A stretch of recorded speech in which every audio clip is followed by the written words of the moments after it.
Alright guys, may reaction video tayo ngayon dito kay Karob Trip, and good afternoon sa inyong lahat. Back channel talk sa pagitan ng China at Pilipinas para maresolba ang West Philippine Sea. Inimungkahi, naniwala ang isang mambabatas dapat magkaroon ng masigasig na usapan ng Pilipinas at China kaugnay sa issue ng West Philippine Sea para mapahupa na ang tensyon at bukod sa peace at stability kasama na aniya sa dapat ng mapag-usapan ng eksplorasyon para sa makakuha ng langis sa West Philippine Sea.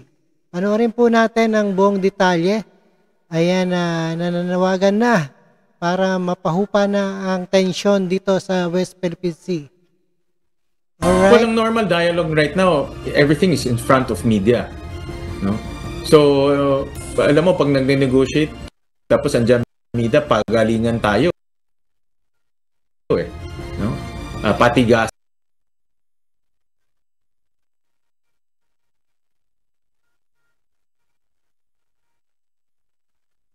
Saan tayo, No, but if you do back channeling,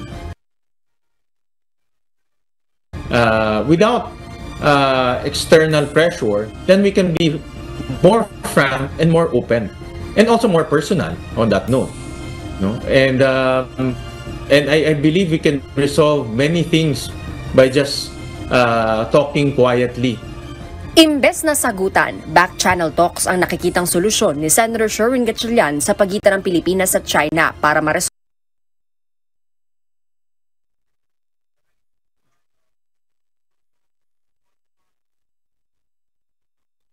ang issue sa West Philippine Sea.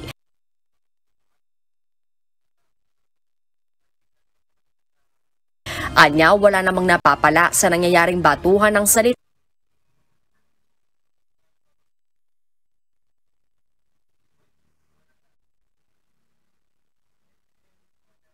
ng magkabilang panig. Para sa senador, mas mainam na iisang tao na lang ang magsasalita sa issue. May tiwala ng Pangulo, nakakaunawa sa ugali ng China at kayang makapagkumbinsi sa China. Ito kasi mga soft approaches to, no? When you say back channeling, it can be outside of DFA who has good relationship with China, who can have frank discussions, and who can deliver the message of our president. Para kay Senator Gatchalian, ang mga agarang dapat mapag-usapan, dapat itigil na ang pangaharas sa relief mission sa BRP Sierra Madre sa Ayungin Shoal. Hindi na rin anya dapat iharas ang mga Pilipino mangingisda at dapat din anya mapag-usapan ang dumaraming Chinese militia vessels. Kamakailan lang nagkausap sa telepono sina Chinese Foreign Ministry Wang Yi at Foreign Affairs Secretary Enrique Manalo.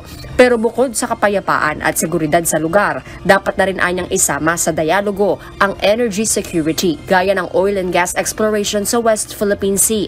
Sa gitna ito ng paubos ng produksyon ng gas sa Malampaya, pero hindi sang-ayon ang mababatas sa suhestyong magpadala ng barko sa Reed Bank o Recto Bank na pasok sa exclusive economic zone ng Pilipinas. Pag nagpadala tayo ng gray ships, there's a big chance na magkakagera. No? Because gray ships is Navy na ito.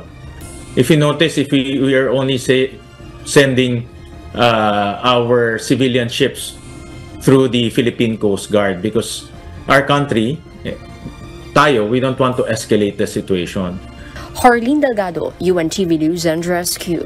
Diyos ang aming sandigan. Alright, napakinggan po natin na kailangan back channel talks sa pagitan ng China at Pilipinas. Wala talaga tayong laban sa China para ma-resolve na ang